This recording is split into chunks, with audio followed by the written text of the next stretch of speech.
2021, and it has really caught on. For those of you who've joined us from outside, and those of you who may have joined us for the first time, I am Dr. Venkateshwaran. I'm the director in charge of the School of International Cooperation, Security and Strategic Languages. The conversations in this lecture series largely revolve around issues that are relevant to the major focus areas of the school, that is international relations and national security, political economy, and strategic languages. Currently, the school offers 4 languages, that is Russian, Chinese, Arabic, and Persian. This lecture series also attempts to bring eminent personalities, including policymakers in government and opinion influencers from the wider strategic community, to provide varied perspectives, thereby adding to the existing discourse on any subject. More importantly, it also acts as a platform for students from different areas of specialization to interact with one another, thereby enabling an interdisciplinary inquiry into research at the university. Amongst our speakers, and I mentioned that we've had 17 talks in the past, we've had distinguished practitioners serving in the highest levels of government, including our current Finance Secretary, Dr. Somanathan, the current Sri Lankan Ambassador to India, Ambassador Milinda Morogoda, the Additional Secretary in the Ministry of Commerce, he's just moved out, Sanjay Chaddaji, who may also join us today, NSAP member and the Director General of the China Center for Contemporary Studies in the MEA, the Ministry of External Affairs, Lieutenant General Dr. S.L. Narasimhan, a former military advisor to the National Security Council Secretariat and the NSA, and also the Director General of the Defense Intelligence Agency and our current Defense Advisor in the Ministry of Defense, Lieutenant General Vinod Khandare, who was with us yesterday. And of course, yesterday, former Deputy National Security Advisor and Ambassador to Russia, Pankaj Saran, had given us a wonderful insight into the Russia-Ukraine situation and implications for India. Today, of course, one more illustrious and very, very eminent expert joins us. Dr. Datesh is definitely an opinion influencer in the strategic community and has significant experience working at levels that are close to policy making. And we are going to be speaking on what is increasingly becoming an extremely important topic. Threats to national security today are extremely dynamic and multidimensional from before. These threats have evolved from the traditional spheres, primarily revolving around protecting our external borders from other powers and securing our internal environment from domestic challenges, to vulnerabilities in the non-traditional sphere, including rapid environmental changes, access to clean water and energy, which we are going to focus on today, quality food and health and hygiene, and the rising use of asymmetric warfare, often unfortunately supported by some states like Pakistan, in the pursuit of their narrow and warped objectives. In this context, governments around the world are increasingly aligning their resources across domains in an attempt to evolve a comprehensive approach towards addressing national security challenges. Today, we'll be deliberating on 2 such very important issues having significant implications for our national security. The first, of course, is energy independence, which poses several key questions that a number of you might have read, including our reliance presently on traditional sources of energy, such as coal, and our efforts to diversify into newer renewables, the import of oil, in particular dependence on certain regions, the strategic challenges with initiatives on gas pipelines such as TAPI and the India, Bangladesh, Myanmar, initiative, our efforts to build a strategic petroleum reserves, particularly to tide over crisis, the challenges with building nuclear power plants, in particular through active public communication. All of you would be, of course, recall the Kundankulam, incidents. The second issue that Dr. Datesh will touch upon is water security, which is, I believe, at the heart of people's welfare. Access to clean drinking water, initiatives such as the interlinking of rivers and cleanliness of major rivers and its tributaries. Again, a number of you would be aware of the efforts around Ganga.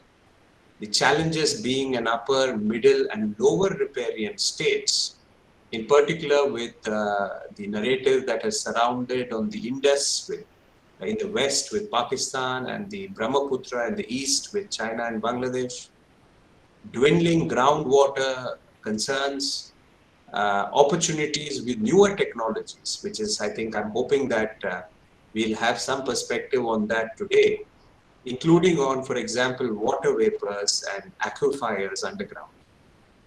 So there are a number of issues that is already out there in the narrative, and to deliberate on all of this in detail, I don't think we can get a better person than Dr. Datesh Prabhu Parulekar. Dr. Parulekar is, of course, assistant professor at the of International Relations and Area Studies at the School of International and Area Studies in Goa University. He's also a visiting faculty, a mentor and a guide with the school here at RRU, a former Fulbright scholar, research fellow. Dr. Parulekar undertook a seminal action of his doctoral research under the academic tutelage of Professor William Zachman in a stint at the Conflict Management Center, School of Advanced International Studies, Johns Hopkins University in Washington. He's a visiting fellow at multiple national defense institutions. So as I mentioned, he's at the heart of influencing policy, including at the Naval War College, at INS Mandovi in Goa, the College of Defense Management and the College of Air Warfare in Sikandrabad, the Defense Services Staff College, Wellington, the Indian Naval Academy in Erimalai in Kerala, and the Army War College in Mao. Dr. Datesh is also a non-resident fellow at the Middle East Institute in Delhi, faculty and resource person at the India Foundation and Forum for Integrated National Security. So looking at his background, I don't think we can get anyone better to deliberate on these issues. And so without much more, taking time of all our audience and everyone, I, on behalf of the university, on behalf of the school, I warmly welcome you, Dr. Datesh, and over to you, sir. Please take your time. Yeah, thank you. Am I audible? Yeah. Yes. Thank you, Dr. Venkat. At the outset, let me express my profuse gratitude to you for your introduction, and also to the School of International Cooperation, Security and Strategic Languages for inviting me here for this lecture today and for the lecture tomorrow. Since today's lecture essentially focuses on the first two of what we would call as a quadrant of issues which are very intertwined to each other, let's first try and understand, step back a little bit, and try and understand the whole aspect of non-traditional security. We are often inured to this whole framework where we are told that we inhabit what is called as a VUCA world, where we talk about volatility, we talk about uncertainty and unpredictability, we talk about tremendous complexity, and we talk about ambiguity. While that may be true, in the context of non-traditional aspects of security, a different coinage is possible. One which can be called CUDD, where C stands for complexity, of course, U stands for unpredictability, and that goes to the multi-dimensional, multi-vectored nature of non-traditional security. But the third D is dynamic, and that is a very important aspect, because if we are living in a static world, it's very easy to be able to frame policies and approaches. But when you have a dynamic proposition or a moving target, then obviously your policy frameworks are going to lose their utility after some point in time. And therefore, addressing dynamic issues requires a dynamic and agile ecosystem. And the fourth D is decentralization. Because while we often believe that non-traditional security requires composite national security or holistic approach to national security, my contention would be that it requires a sense of duality. Yes, of course, we need compositeness, we need a holistic integrated approach, but then each of these issues are also specific and they require curated approaches and curated solutions, which must, after all, have coordination and synchronization with other wings of approaches. So we need both a holistic approach, we need an aggregated approach, but we also need a disaggregated approach. So that is where the CUDD comes in. Now, why should we even be talking about non-traditional security? Does it really merit the attention of the strategic community, whether it's policymakers or policy practitioners? Well, I would say yes, because if you look at the last 2 decades or so of this century, you can actually punctuate these last 20, 25 years into certain important inflection points along the way. And all of these inflection points have been created as inflection points because of aspects of non-traditional security getting amplified on the landscape. Of course, when 9/11 happened, we always knew terrorism existed, but we did not anticipate terrorism emanating in the manner in which it did on that fateful day of 9/11. And since that day, terrorism, which was basically seen as essentially an interstate problem, or essentially a problem confined within certain countries, has now got so many spin-offs that one of the major areas we look at in the maritime context is good order at sea. And maritime terrorism as a terminology became extremely important since 9/11. Although 9/11 happened on land, the maritime component of terrorism seemed to amplify because it could hurt the global economy. Let's look at the Boxing Day tsunami, which happened in 2004. We all knew that these kind of earthquakes happen, but we had never really experienced a tsunami of that scale, which caused the trail of destruction that it did. And the Quad that we speak about today has its genesis in a post-tsunami recovery strategy that was put together by the civilized world.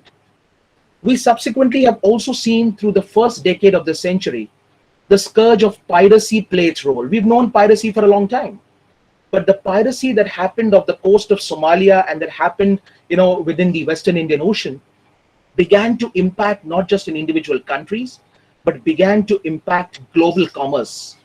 And never before in the history of the UN did we see the United Nations come together and pass a Chapter 7 resolution on an aspect of non-traditional security.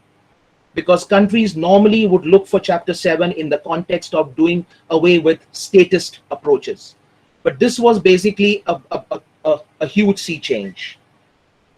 We have also seen the economic crises that are hitting us, and these economic crises that have been hitting us are also non-traditional security, because they are coming from aspects which have social unrest, social inequality, and lack of domestic capacitation that is at the heart of many of these economic crises.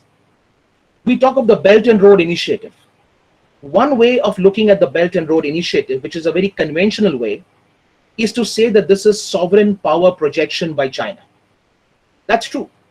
But the manner in which China is bringing sovereign instrumentality to bear is in a very non-traditional manner, because they are seeking to target those areas of deficiencies in non-traditional security, which they are then claiming to be able to fulfill through their own strategic involvement.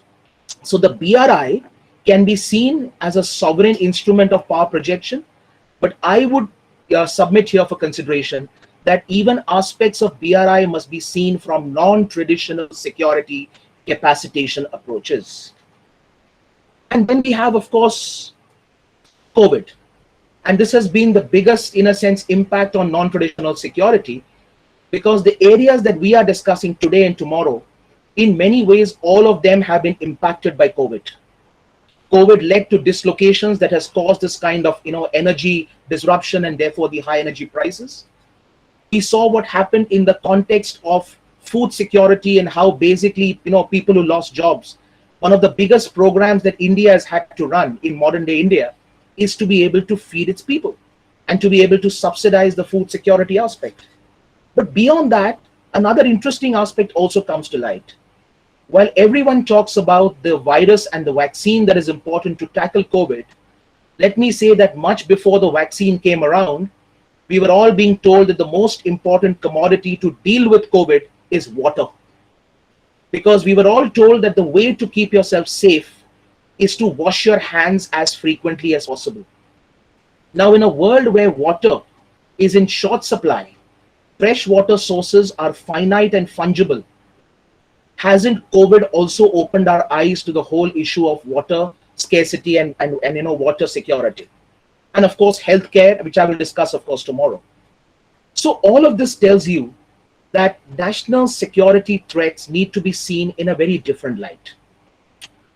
The second point I would make here is when countries, and this is of course very relevant for India, because we are a country that, and I often say this very often in my lectures, we're a very unique country because we really don't believe in putting out national security strategies in the public domain. We're a country that doesn't do what the US does in terms of putting out annual national security documents. But the point is, as India looks at national security, should we look at national security only as threats to be dealt with?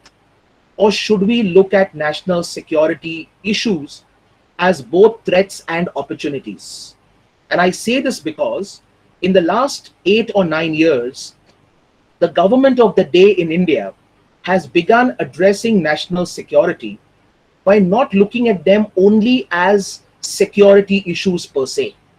When we look at security issues, we consider security as the other, as something else, which we have to deal with through appropriation of requisite resources. But if you move from treating security as the other to what I would call securitization of security within policy, then you're actually being able to create a more sound, sustainable, and integrated approach to national security. So let me explain what I mean by the othering of security and securitization. Securitization essentially means bringing security issues into policy focus, and to be able to create specific policies to address specific security issues. For a long time, we've looked at non-traditional security as governance issues.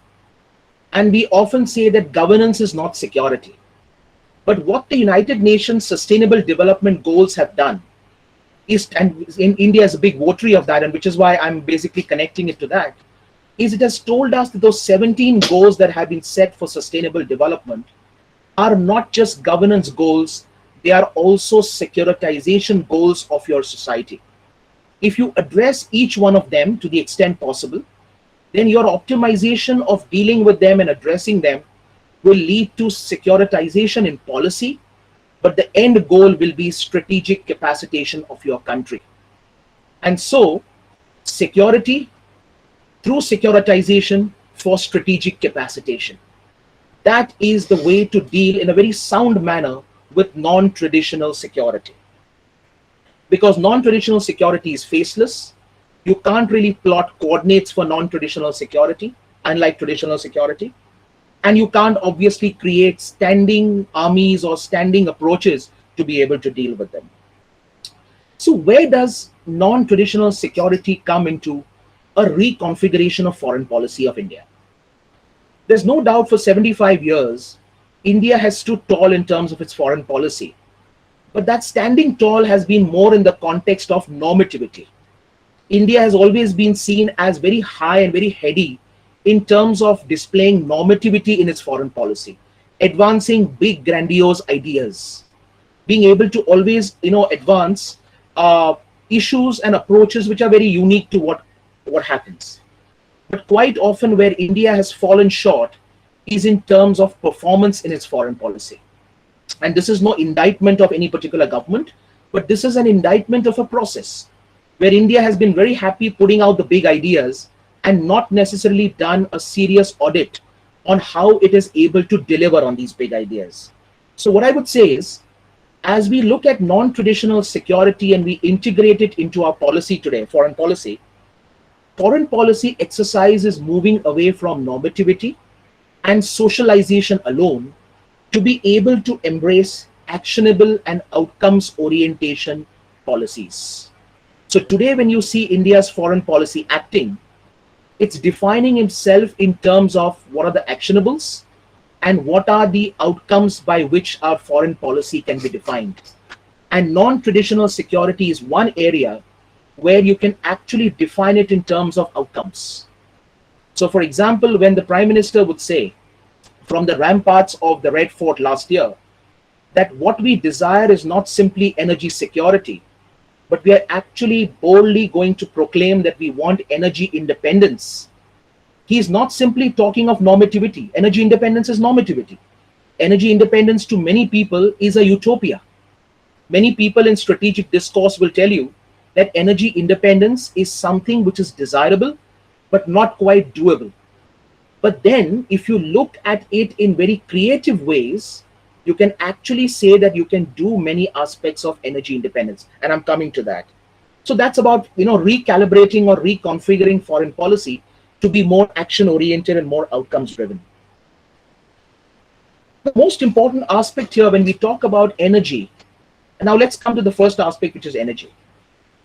We all recognize that India remains energy dependent because our energy deficits are grave. I mean, a country that even today, as we speak, imports close to 85% of its crude, imports close to 50% of its natural gas, and about 20% to 22% of its coal, three of the most important commodities that fuel its industrial economy and its societal conveniences, cannot really say that we have tackled energy security in any serious way. And while the government has taken approaches, the fact remains that we've not quite been able to address the issue of domestic expansion of production of crude oil. And we know how difficult this is and how it hamstrings our foreign policy, because very often our reactions to many things that happen in many parts of the world is because we are having to secure our energy needs. Even today, as we speak of a very high water mark for India's strategic autonomy, which has been displayed in the context of Ukraine and Russia.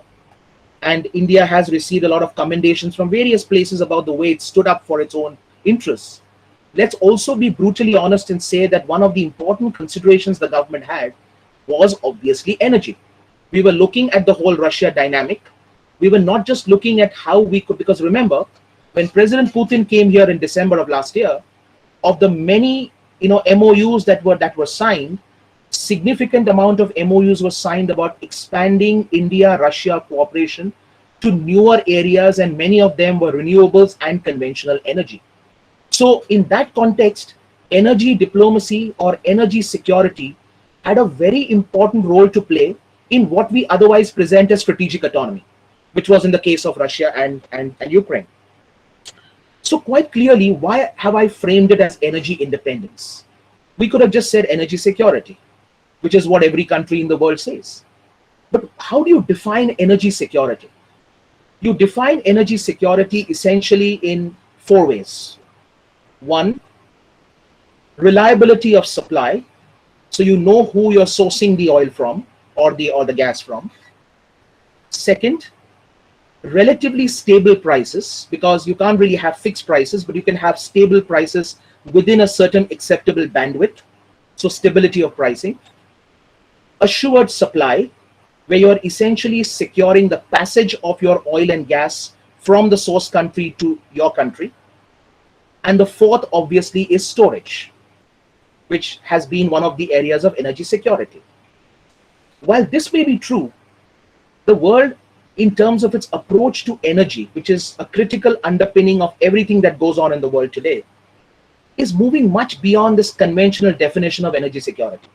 I mean, this is energy security as a definition for any country. Any country you ask will say this. But where does India as a rising power look at its energy strategy? Does it look at it only as energy security? Or does it look to address it with something more radical and something more ambitious and bold? And that's where I said the Prime Minister last year said that by the turn of the 100th year of India's independence in 2047, which is the conclusion of what we are calling as the Amrit Kal, the next 25 years, India would like to pitch for energy independence and not simply energy security. Now let's try and understand how energy independence can be different from energy security. While the first 4 points I mentioned definitely holds true even for energy independence, let's try and properly understand what energy independence means. Because often the confusion that is created is, oh, it's not doable because no country can ever be able to produce enough oil that it needs. Even the United States today, which has become a huge producer in terms of oil, still continues to import large proportions of oil from the world. So no country, regardless of ramping up its production, will ever have enough for its own subsistence. You will always be some degree of an import country. But the question is, have you diversified and reconfigured your imports in such a way that it makes you energy independent? So energy security would mean securing relations with those countries from whom you are buying your energy. So India's approach to the Middle East is energy security because they have been our traditional suppliers, and obviously we would like to see that those supply lines remain secure. But when India goes and diversifies its relations with a whole host of crude oil producing countries and LNG producing countries, from Australia to Qatar to Brazil and the ilk, and Venezuela, of course, you are then trying to achieve energy independence, because what you're doing is not allowing yourself to be dependent on those typical conventional set of countries, but you are ensuring that you are independent of any inimical threat to you. And I say this because even in our relationship with the Middle East, one of the fundamental changes that has begun to happen is the way we look at our energy relations. We still look at energy security in the main, but we are trying to achieve some degree of energy independence also. Because the whole idea is to bring in some of these Middle Eastern countries to be able to invest in our refineries, in our strategic petroleum, reserve facilities, and to be able to create the kind of logistics facility in India which would help us address energy independence. So making these countries not just transactional partners, but actually making these countries stakeholders in your energy security policy is also the pathway to energy independence. Because when you make countries stakeholders in your pathway, they are as much requiring you to grow as probably you require yourself to grow. So the stakeholding is much more. Why should we even be talking energy independence? Well, we should be talking energy independence for the simple reason that our energy independence is also connected to our shipping. Even today, as our exports are booming, only 7% of India, 7 to 10% of India's goods actually move on Indian bottoms. And in terms of that, we are deeply dependent on tankers and transshipment containers, container tankers, which come largely from the world and significantly from China. Now, this creates huge senses of vulnerabilities, not just dependency. Dependency is what happens in transactional terms, but vulnerability is when you can actually be dislocated and crippled at critical moments in time by a country that you may consider as your adversary. And so the importance of energy independence is not only in terms of creating facilities, but in also being able to attend to a very important aspect, which is transiting and passage of your energy resources, which is the key to that. And so energy independence also means, and that's why I would here bring in Norway and the Nordic countries, because our recent forays with the Nordic countries is not just in many other ways, but it's also to be able to bring in decarbonized shipping. And that will bring down the energy footprint while addressing our carbon goals, and also be able to create modern vistas of shipping. Because our shipping industry, which used to be our civilizational pride, is something that has fallen into disrepair. And we have to address this aspect not only from a traditional security point of view, but even from a non traditional security point of view. The third really is in terms of diversifying your energy mix. And here, of course, India has been moving very strongly on various paths. We, of course, know the nuclear deal that we did, of course, that has not moved fast enough for various reasons. But we have moved into an area that we have considered very much our passion, which is solar. And this is important for us because quite clearly the whole aspect is that among various other methods, solar would be one of the ways to bring down costs. And not just to bring down costs, but to be able to expand solar capacity provisioning to our people, many of whom are poor and still don't have access to conventional sources of energy, which would still be beyond their reach. But the whole idea is to be able to diversify the energy mix. And if India were to actually have curated approaches, there's a lot going for India. From hydro to wind to thermal to solar, and now, of course, to green hydrogen. The next 25 years, if done in a very systematic and sound manner through integrated approaches, could actually mean that India could address its energy needs, which India has struggled for a long time, but to do it in a manner that raises the quality of its economy. We have to understand that non-traditional security is not only about addressing the issue, it's about moving people to a better quality of life, but also moving the economy to a higher order economy. And so a better quality of life and a higher order economy requires you to deal with some of the sophisticated aspects of energy security and energy independence. But there is a crucial element that India has to deal with, which the government is also focusing as part of non-traditional security, and that is energy utilization. Of course, our energy utilization per capita is far lower than what happens in the developed world, and that's for obvious reasons. Firstly, there's not enough, energy going around in terms of electricity, and there's not enough, ability to pay. But our energy efficiency is not good. So while our energy utilization per capita may be low, our energy efficiency is warped. And that is why bringing efficiency is also critical to bringing down costs, and bringing in efficiency is also requires societal changes as to how you use your energy.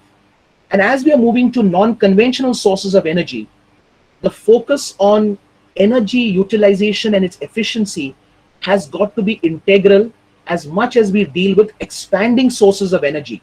So as we try to increase the pie and make the pie bigger, we also have to make the pie that much more tastier, that much more, in terms of likable to the person. So energy efficiency is very important. And that means cutting costs both in the civilian area and the industrial area, ensuring that you bring in more technology. And that is the way to be able to address the non-traditional security aspects of energy. Energy independence is also a way for India to build international leadership. India has shown leadership on a number of aspects in the last 75 years. Our commitment to the UN, our democracy, our focus on multilateralism, the way we stood up as a spokesperson for the developing world through the 70s and the 80s, helping to build a new international economic order. But as we speak today, again, I come back to the performance aspect of India's foreign policy. We use the Paris Accords to be able to unleash an initiative that has allowed India international leadership. And that is what Ambassador Sain yesterday pointed out to, which is the International Solar Alliance. And International Solar Alliance is not to be seen only as an initiative that we have made, which is basically for our own needs to be able to expand solar capacitation, but in the company of France and now in the company of UK and many countries who are willing to collaborate with us, we are actually making this arguably one of the most effective initiatives for the global South. So non-traditional security, which is not just our concern with regard to energy, it's the concern for the entire global South.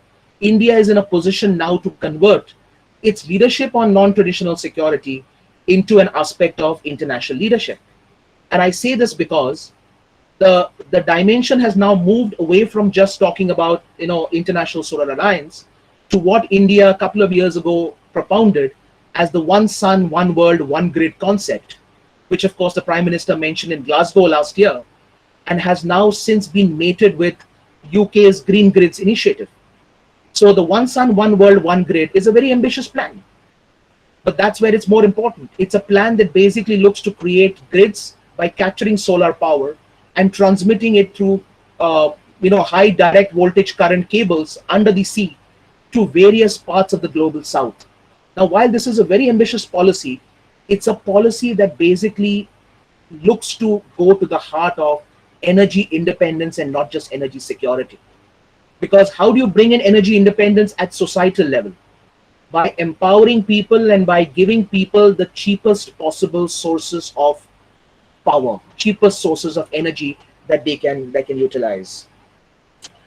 And also it's important to understand that when we look at the entire gamut of energy independence, we do talk reliability, we talk affordability, we talk accessibility, we talk efficiency, but the fifth pillar is energy pioneering or energy advent. And this is important because newer forms of energy need to be procreated, and they don't always have to essentially originate from the West. And that is why, as green hydrogen is becoming a very important potential alternative fuel, which many people are talking about, and this is something which can empower countries, because unlike lithium or unlike, let's say, these kind of electric vehicle sources, which are available in specific countries and they will have their own geopolitics involved, green hydrogen geopolitics is much more benign because it's basically about fusion of water, gas to be able to create hydrogen, and it's all about technologies. It's not about the geopolitics of cornering resources. 5 years, 10 years back, the world was only talking about lithium, but we know what it did to lithium. It sent lithium prices through the roof. Of course, the Chinese went and cornered many sources of lithium, and a new great game over lithium was born. And the feeling was that what will the world do if China is going to corner about 70, 75, 80% of the world's lithium? Because then all your electric storage batteries will come from China, and China will be then again in a potential to be able to hold the same stranglehold on the global economy that today we are complaining about supply chains. So while lithium is important and no one is disregarding lithium, where hydrogen stands on its own feet is it is an empowering source of energy independence, and therefore non-traditional security can be better achieved through also working very extensively on developing not just fused hydrogen but also green hydrogen. And therefore the government's announcement of the policy last year, and of course coming out with guidelines in February this year, is basically a very good step, because India wants to be the first mover, almost the first mover on hydrogen, rather than playing catch up, which is what India has always done. Most of India's initiatives have been catch up, where we end up 10 or 15 years behind the curve, and we are then looking to catch up. But on hydrogen, we are looking to work with our partners, and of course the Nordic countries are important, the Quad countries are significantly important, and this is something that we can actually make the most out of this and be able to really work towards energy independence. So as I said, the whole aspect of non-traditional security in the energy space is to be able to create a better qualitative economy, but also to be able to create enduring trajectories for economic growth. It's very clear that India's economy is well placed compared to most other economies as we emerge from COVID. Clearly, for the next decade or so, we are going to power ourselves to significantly good rates of economic growth. And we've set some very ambitious targets for our economy. We're talking of $10 trillion by about 2030, 2032. And the government is extremely ambitious in setting even a $30 trillion target by 2047. Now, regardless of whether or not we get to 30 trillion, that's a matter of discussion. But even as we look to move ourselves to 30 trillion, it requires you to elevate yourself not to incremental steps. Incremental small steps will not get you to 30 trillion by 2047. You need quantum leap. You need to be able to create huge inflection points in your policy And energy is going to be at the heart of it. So you cannot have a $30 trillion economy when 95% of your energy is sourced from abroad. That just can't happen. And what is worrying is, despite of the government of India having made certain, bold steps in terms of looking to expand sources of oil and gas in our country, the projections still show that we are falling behind the curve in terms of expanding our conventional production. And by 2030, when we hope to be 8 or 10 trillion, we would be an $8-10 trillion economy with a 90% dependence on crude oil from outside. So this is something that has to change. So that's one. Secondly, we have to look at various other sources which can bring down the pressure on our energy requirement. And this is particularly where, one of the areas that I'm going to discuss subsequently is about your inland river navigation. Because you have to take the pressure off those sources of transportation which are energy intensive. In fact, the Prime Minister recently, just I think 3 or 4 days ago, inaugurated 100% electrification of Konkan Railway. And the government of India is pushing on a mission mode the whole idea of electrification of India's railways to 100%. Now, when this happens, obviously it's going to take away a lot of the chunk of the diesel and the coal that is otherwise used to power our railways. And so there is a need to move to a lower carbon footprint by supplanting existing sources with newer sources that are obviously less carbonizing. So this is what I call a qualitative approach in energy independence and not being stuck only in energy security. Because, I once again repeat, energy independence is a framework that looks to achieve solutions to strategic vulnerabilities, not just to transactional dependencies. Now, what's a dependency and what's a vulnerability? Well, we are dependent on China for a number of things, which is what causes our balance of trade to be so lopsided. But leave aside dependencies. What is a potential vulnerability? A potential vulnerability is if China continues to supply the active pharmaceutical ingredients in the proportions that it continues to, and the world found itself literally dependent on Chinese APIs during COVID. Now that is strategic vulnerability. Everything is not a vulnerability. Most things are dependencies. So for example, when you're dependent on solar panels on China, I would call that a dependency. Because you can always move and you can always create alternative processes, and we are doing that. But a strategic vulnerability is your APIs in pharmaceuticals. Because that is something where they can really cripple you if things get nasty on the border or if things get nasty otherwise. And so the production linked incentive scheme has included APIs within our strategy. So, these kind of, now what is the whole purpose? The purpose is to try and become not pharmaceutically secure, but to try and see that we become pharmaceutically independent. To the point where we can drive pharmaceuticals not only because we produce the cheapest pharmaceuticals, but we drive pharmaceuticals because we have all aspects of vertical and lateral integration covered. So non-traditional security, and before I move to water, this is my last point, non-traditional security securitization involves vertical and lateral integration of processes. So in the energy context, when I explained to you now, we talked about various aspects. Ensuring energy diplomacy is effective, energy reliability, having sources that you can rely on, ensuring that those sources are affordable, and obviously using opportunities like the one that has now presented itself with regard to Ukraine. Looking at energy efficiency, and I talked about diversification there, and of course energy advent or pioneering activities in energy.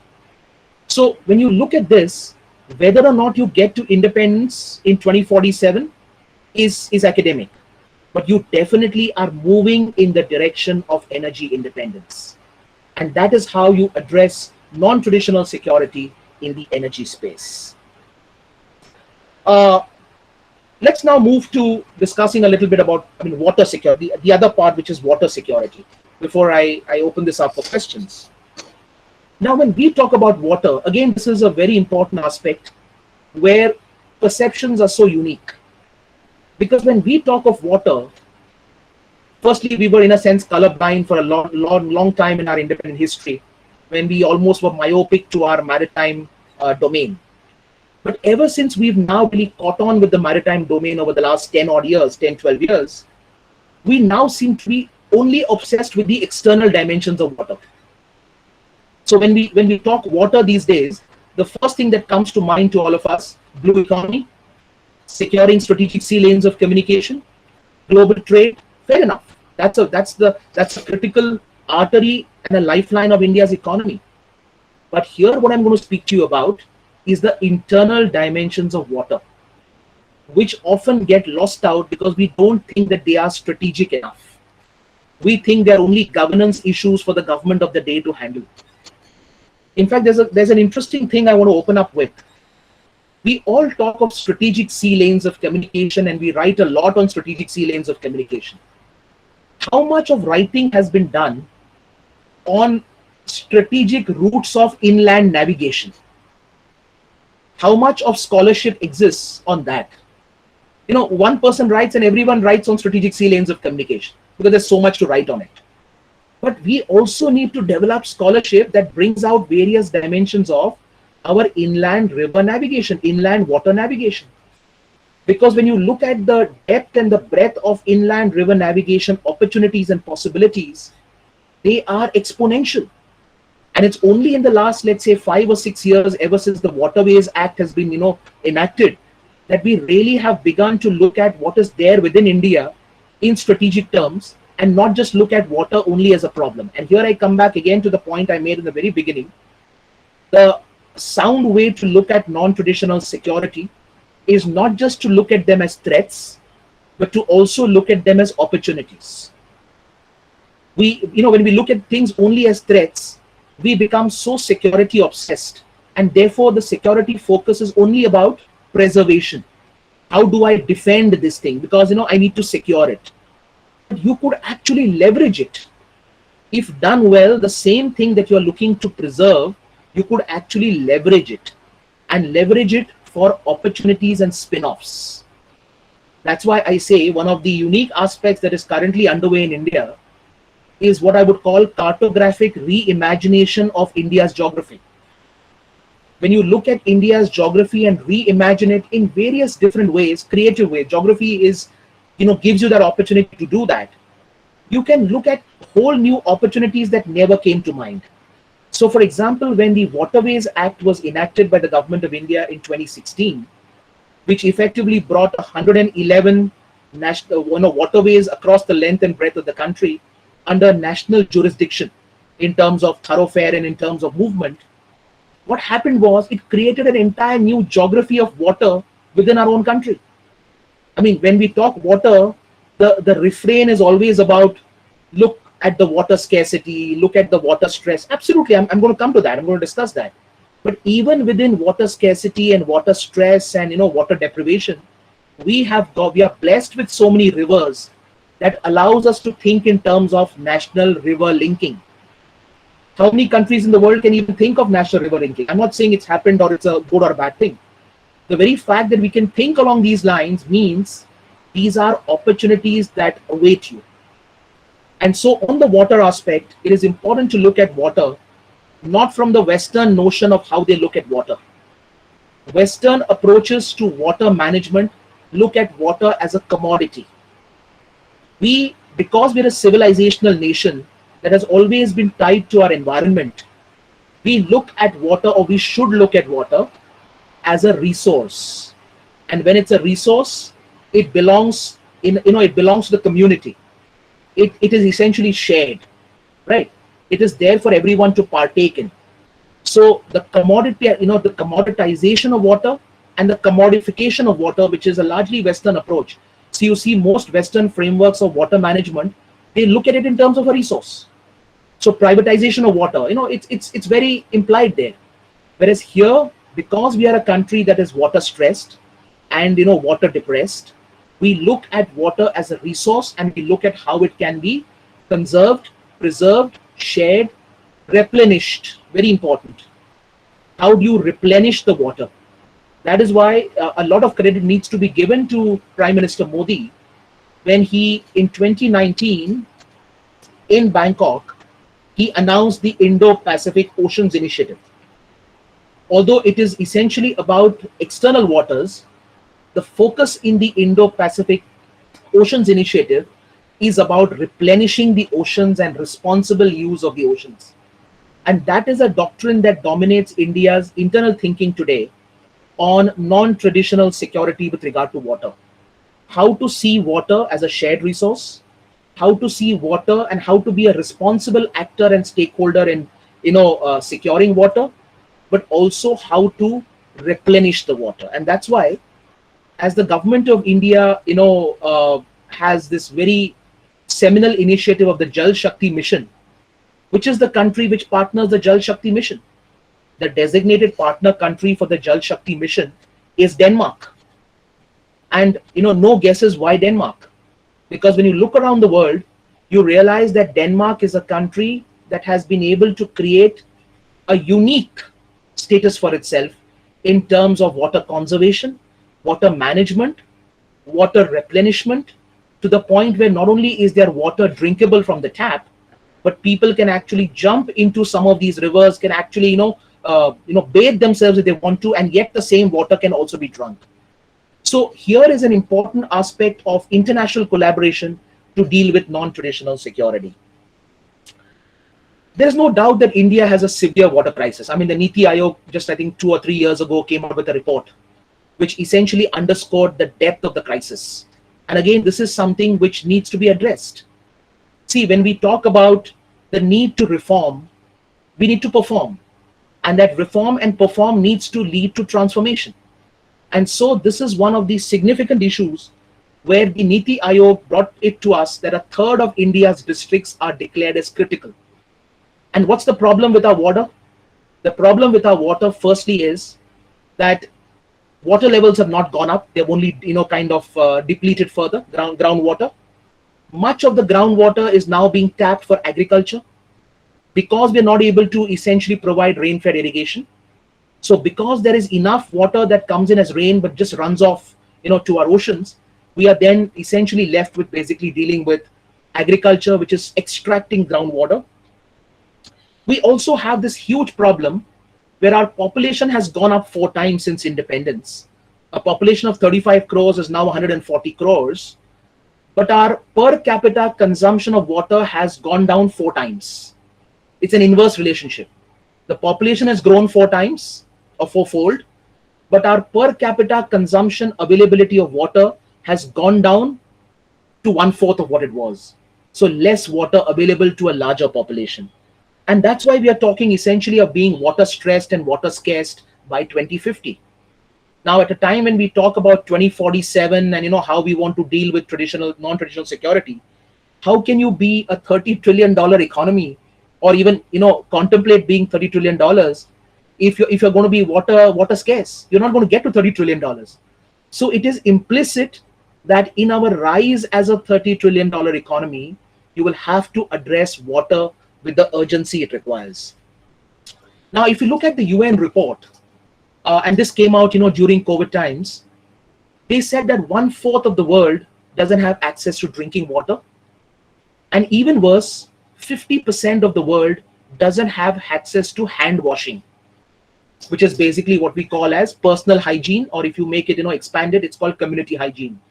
So even though the Sustainable Development Goal number 6 of the United Nations focuses on water and doesn't focus on water alone, it focuses on water as part of personal hygiene, as part of sanitation, and as part of total community hygiene. Both of these aspects are mentioned in the Sustainable Development Goals, but countries are struggling to meet that. And so the approach to dealing with water in a country like India is not just provisioning of water, but is actually being able to inculcate societal changes that will bring sanitation, personal hygiene, and total community hygiene also into this whole aspect of water security. Why should we be discussing water security in such a big way? Because if any one issue clearly amplifies climate change, it is water. Because every aspect of climate change impacts water. So either it creates droughts and creates parched earth, it destroys your mangroves like it's done in Iraq, and we had the recent report on that, or for that matter when it basically floods you. So either way, water is the most visible element of climate change. And so tackling climate change, while every issue is important, food security also is impacted by climate change, but water is impacted like never before. And what makes water important is it's finite, it's fungible, and obviously it is not replaceable. Many people have talked about how energy, wars are now going to be replaced by water wars, and fair enough, because you can replace crude oil with other sources. You can't replace water with anything. And the problem with water is not water, it is fresh water sources. Because you have enough water, 75% of the earth is water, right?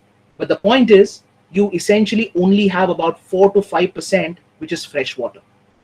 And the problem that India faces is this huge mismatch, where India has almost 18 to 20% now of the world population within its landmass, and yet has only 2% of the world landmass and only 4% of the world's freshwater sources. So you're talking about a country that is almost home to 1/5 of humanity, but only has 4% freshwater source to provide for this 18 to 20% population of the world. So obviously what it means, water, while being a domestic issue, in the South Asian context becomes a transboundary issue.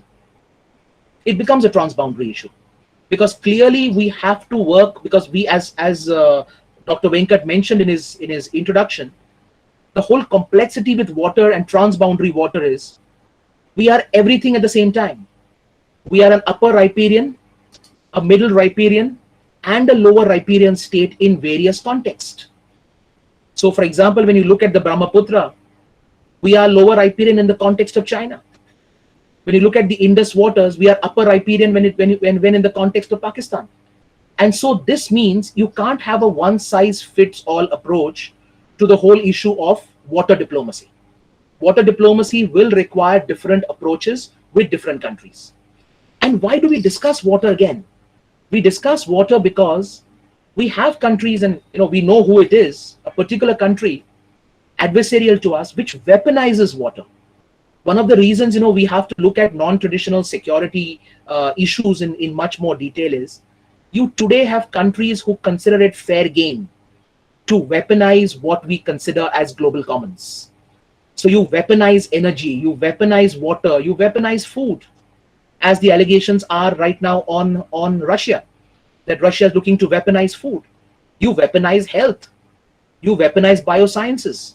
So at a time when countries consider this fair game, water diplomacy is going to become very important, because you are dependent on how the other country disposes. And we know that since 2017, China has stopped sharing hydrological data with us with regard to the Brahmaputra and the larger river systems that emerge from Tibet. If you look at the Chinese view, it's very clear. They weaponize it to the point where they say, look, we will utilize the water first, we will build check dams to the extent we need it, and we will make lower riparian states pay for it. So this is one aspect where you have a security problem with water. But transboundary water issues also have an opportunity, which I want to focus on. And that's why I keep saying it's a duality. Look at what we are doing right now in our East. Some fantastic work is going on in terms of the way we are unleashing opportunities with Bangladesh, in the way we are looking to unleash opportunities with Nepal and potentially also with Bhutan through what is called as the Eastern Waterways Grid. In fact, the work with Bangladesh is proceeding extremely fast, to the point where we're looking to use 3,500 kilometers of waterways. Just imagine this. When BBIN as a framework was brought about a few years ago, which is Bangladesh, Bhutan, India, and Nepal, the talk was only about trade and transit through land. It was to make it easier to move across for trucks, etc. Well, it's debatable how far that has improved. But the point is, what has really improved is something which was never expected, which is the water, the inland navigation component of BBIN.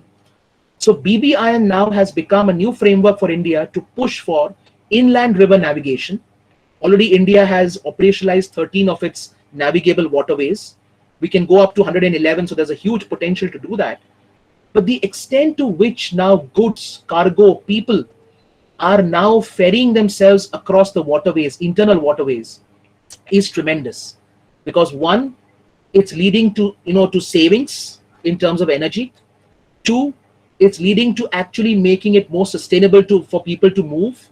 And three, it's also bringing waterways as an opportunity for economic growth. You're linking water to economic growth and to societal emancipation. So transboundary water issues can be a problem, but transboundary water issues can also be a model for cooperation. And if this works out, potentially BIMSTEC could adopt this as one of the dimensions, strategic dimensions of its regional integration. You're not just looking to integrate your economies in economic terms, but also in connectivity terms. So water becomes an important aspect of connectivity, and particularly in the context of South Asia, peninsular South Asia. So it's also important to look at water diplomacy. To be able to address water scarcity and water stress, you have to look at water diplomacy. And the point I would like to make here is, increasingly in foreign policy joint statements, what is the change you see? You see the emphasis on non-traditional security convergence and non-security traditional cooperation. In the past, most joint statements would essentially be about larger issues, almost lost in their generics. But today, when joint statements come through, there's a lot more, detail, or a lot more attention to detail in terms of fleshing out specific initiatives, in terms of working on low-hanging fruits. And non-traditional security, which looks a very onerous task, is also a low-hanging fruit.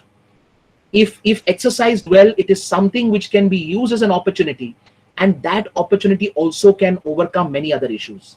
Of course, in India, water remains a touchy issue.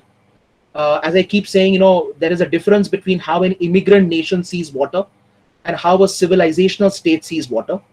There are reports that, we all can only guess, but these are kind of informed guesses, that even our civilizational ruin probably was brought about because it had something to do with water. It brought an end to many of our civilizations. So the point is, water is closely tied to what we do. And so the socio-economic impulse of water has to be respected. It has to be worked with. But that is where the Waterways Navigable Act is very interesting, because it brings economic opportunity. It shows people that water can be such a great, force multiplier for economic growth. It's like a stimulus package. And therefore, many states today which are feuding over water in India, hopefully better sense would prevail over time, and they would see how much they could do together if only they overcome their water conflicts or their river conflicts, and actually use these rivers jointly for navigation. It's clear that when you deal with water in an Indian context, it's a very complex federal subject, because water essentially is a state issue, and so there's a very complex thing. We've seen how cooperation can be stalled because of that. I mean, the Teesta River Accord, for instance, has been stalled for years because Mamata Banerjee would not have anything of it.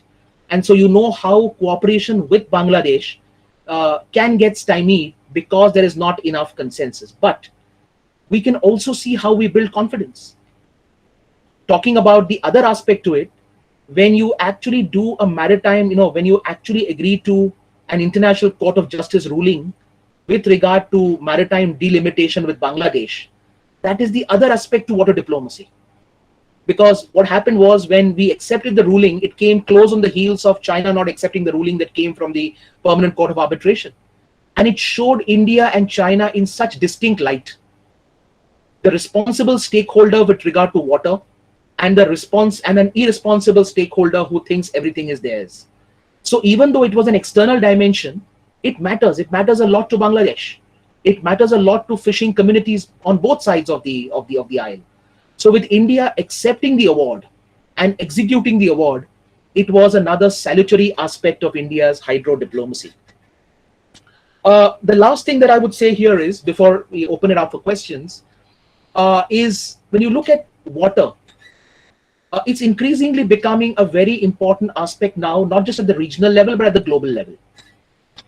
In the last 3 or 4 years, various initiatives that are now being framed. For example, one of the biggest initiatives that China mounted about 7 years ago was the Lanchang Mekong corridor, where they used the Bao Forum for Asia, which is the annual forum that China organizes, and Premier Li Keqiang actually used that opportunity to declare a Lanchang Mekong corridor of river development. Now, Chinese have been known to be past masters at building dams and in quick time, and so they are now using this as an opportunity to entice countries across the Mekong corridor countries, which is basically the entire countries from Myanmar all the way out to Vietnam, enticing them by the prospect that river navigation infrastructure built by China along the entire trajectory of the Lanchang Mekong River will bring huge benefits to these countries. So regional cooperation can also be fostered through adequate infrastructure building in river navigation. India has been slow off the blocks, obviously, for obvious reasons. But if we can work with the likes of Japan, which also has similar goals in the Mekong area, work with the United States, work with Australia, work with European countries who might be also interested in, for example, the European Union, we could actually make water a shared resource, not just within our country, across countries, but also build regional frameworks about, responsible uses of water. And that is how you deal with non-traditional security, which is basically water. So I think with this, I'll probably stop and I'll be happy to take questions. Thank you very much. Thank you so much, Dr. Datesh. I think extremely thought-provoking and very insightful on a very pertinent topic that impacts our national security. You spoke about diplomacy. You spoke about, diplomacy externally, especially with important partners. You spoke about efficiency in terms of its usages, particularly internally. And you spoke about new and creative initiatives and including a change in mindset. I would add in that education on these issues is also another very extremely important, I think, aspect. And in that context, considering that we have possibly the next generation sitting here among our students, I think your session today on energy and water and on food and health tomorrow, I think would go a long way in starting, I think, deliberations and some narratives on these matters. With those words, I'd like to open up the session for an interaction. I know that Ambassador Verma is still around and he's been very patiently listening in. And I know Ambassador Bambavli came in and then had to quickly dash out. I don't know whether Ambassador Verma is still here and whether, sir, you would like to add in anything before we go to the others? Yeah, thank you. And let me congratulate Dr. Datesh for an excellent, a brilliant presentation. And, water itself is weighty enough. It could have been a full session. But I think Dr. Datesh gave us a bonus by also dealing with energy. In a sense, they are related, but water itself, energy has been studied quite a bit, and I think we are far more advanced on dealing with the energy issue in India than on the water issue. So let me add a few comments on water. First is, we were born as a country in 1947 with a great water disadvantage. People talk about partition and all. I mean, these are very tragic events. Partitioning of your country creates a very deep wound, which is the well-known.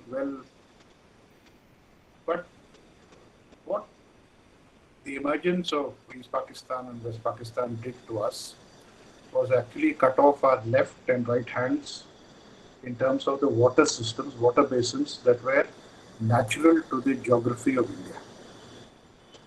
And those wounds are, deeper than the splitting of people. People after a generation, 2 generations, 3 generations, people recover. But the land doesn't recover. If you cut out the natural flow of water in land, the land doesn't recover. Land requires much more time to recover. So we are 75 years later, we are still paying the costs for the tragedy of partition with respect to the Indus river systems and the Brahmaputra river systems, and much more than that. With, of course, Bangladesh, we have made some effort and some success, as Dr. Datesh himself mentioned, to ameliorate the negative consequences of it, which is a good thing, but it still doesn't compensate or restore the richness and the fullness of subcontinental India. Subcontinental India is much larger, and that that God gave us. So that is the first point. Second point is there is no single instance in history where a country has become a powerful state without a good water system. There is no instance. So you can take it as a law of history that good, powerful states, viable, vibrant, powerful states are built around rivers. The United States of America became a real country only after it crossed the Mississippi and tamed the Mississippi. And there was no stopping the United States of America after that event took place. You cannot have major countries in Europe. Russia is unimaginable without the Volga. Major European countries are unimaginable without the Danube. China is unimaginable without the Yangtze and the other river systems. Egypt is unimaginable without the Nile. You have so many instances in history.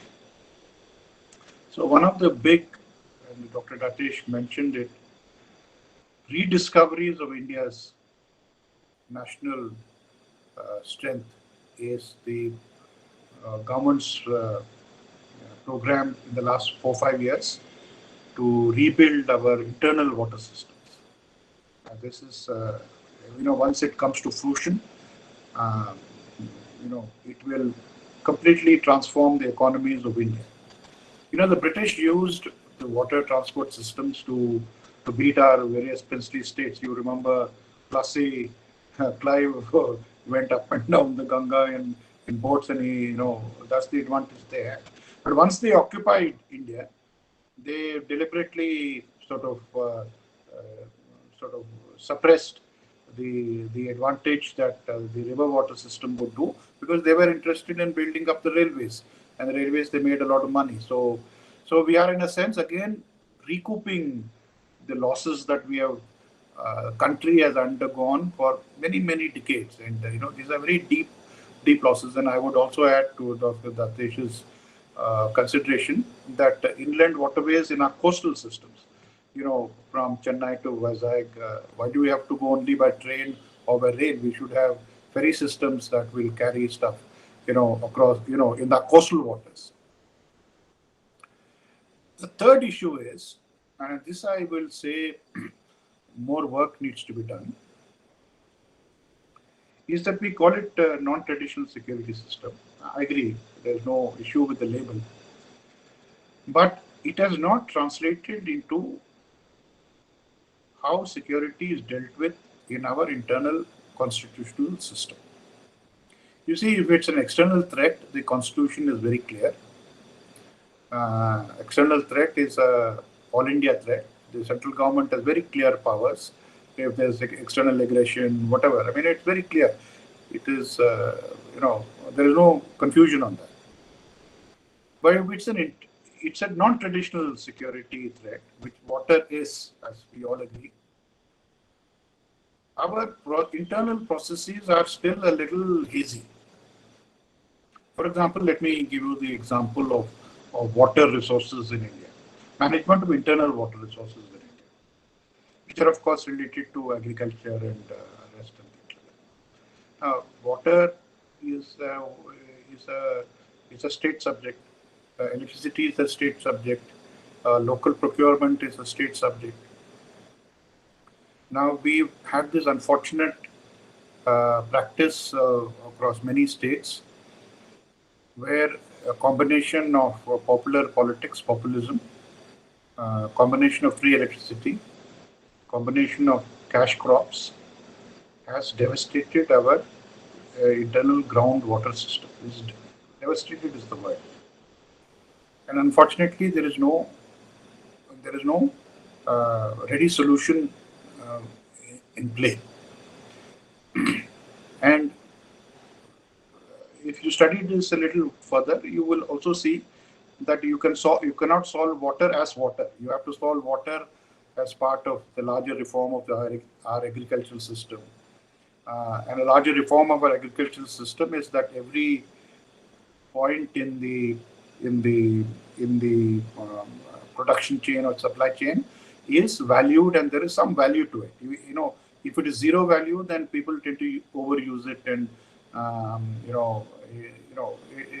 is not a good economic principle. It may be an attractive political principle, but it is not a good economic principle. And over a period of time, the costs go up. So unfortunately, I think this is such a big issue, and it is split between the center and the states. I think there has to be an effort at building a national understanding before we build a national consensus on the value of water, because water is which will make or break India. There is no doubt. You know, we are a large country.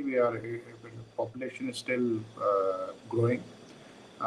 We are a water unevenly differentiated country. Climate change is already upon us. We know the river systems are changing their pattern. The monsoons are coming later. They are coming together. They are not evenly distributed. You know, even in our own experience, we are witnessing it. The scientists will give us a much more. Now, how to conserve water, how to properly use water as a national resource for our sustenance is a huge issue as well. And I'm very glad that the government has started dealing with this, but it's a huge project.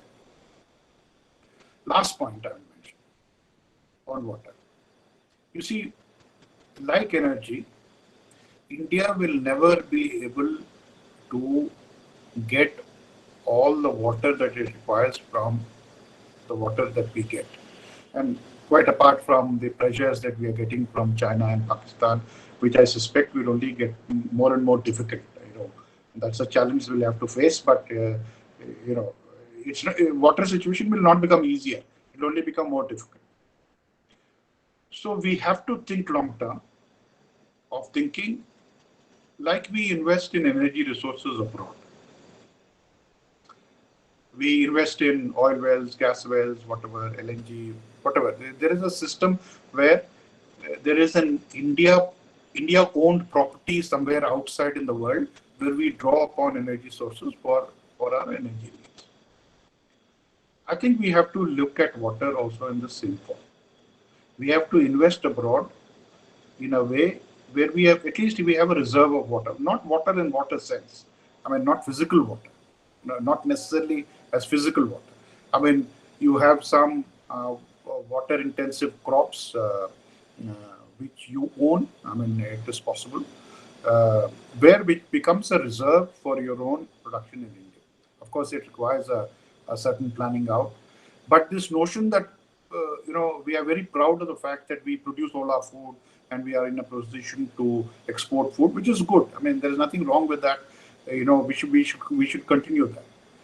But there will come a time in the future, because of the water stress problem, our population, and the need for India to go out and spread its wings a little more in terms of production capacity. And the reason I say this is that I was ambassador in Russia until last year. Russia, as you know, has the largest collection of fresh water anywhere in the world. I mean, everybody has, Russia almost have, what other countries have, Russia has into 10. There's a lot of, there is a lot of arable land as well. Land is plentiful in Russia, it always was plentiful. And as the climate change moves,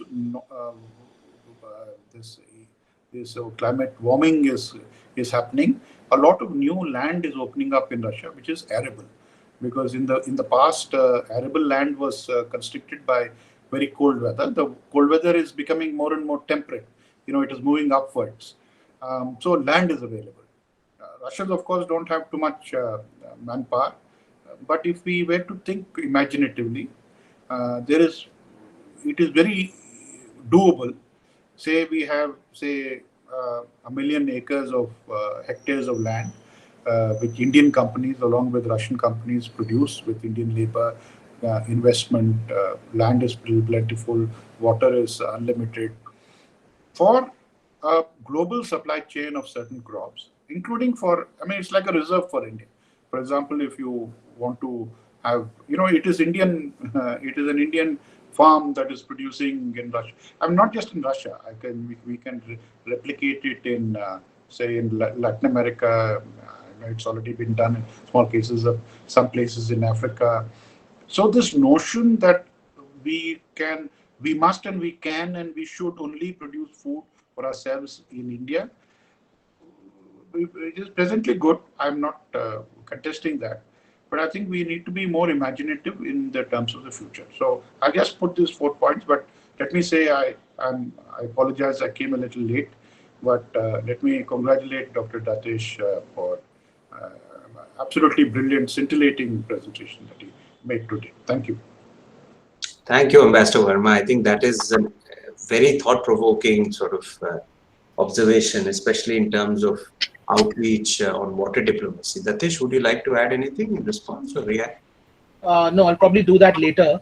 But thank you, Ambassador Verma, for your kind comments and very insightful observations. I'll also go quickly to Mr. Kishore Babu, who's of course editor with the World Focus and a regular on our platform. I think he's also done a bit of thinking on this. I remember many months ago you had pointed out something. So Kishore sir, go over, sir.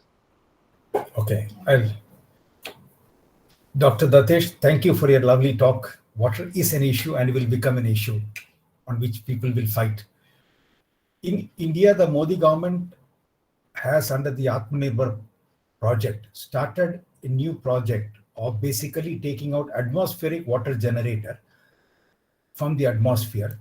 IICT, a government organization which does research under CSIR, has developed a process and it has sold it and it has given it to Bharat Electronics and a private sector, Maitri Aquatech, to generate atmospheric water from the air. The atmosphere has got 6 times more water available than all the rivers of the universe put together. But getting it out from there is an old technology, 100-year-old technology, just like the electric car, which is also a 100-year-plus old technology.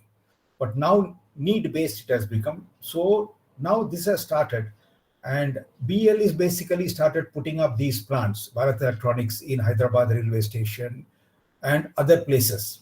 So this is the Israelis are also doing it in a big way. Now under Atmanirbharta, Government of India has also started doing it. So these companies have started manufacturing water from air and big quantities, 1,000 liters a day, 10,000 liters a day, 5,000 liters a day. And they have also started exporting it to Middle East, which basically is now started taking it from India. The quality of the Indian mission is much better and cheaper and more than available in Middle East and cheaper than the others. So this has come up in a big way, but government is pushing it, but it hasn't caught up mass yet. Thank you, Ji. Yeah, thank you, Kishore sir. I think that is a very useful insight. Now, of course, we open it up further. My request is if you have a question which is specific to energy and water or any related matters, please either raise your hand or you could also put it in the chat box.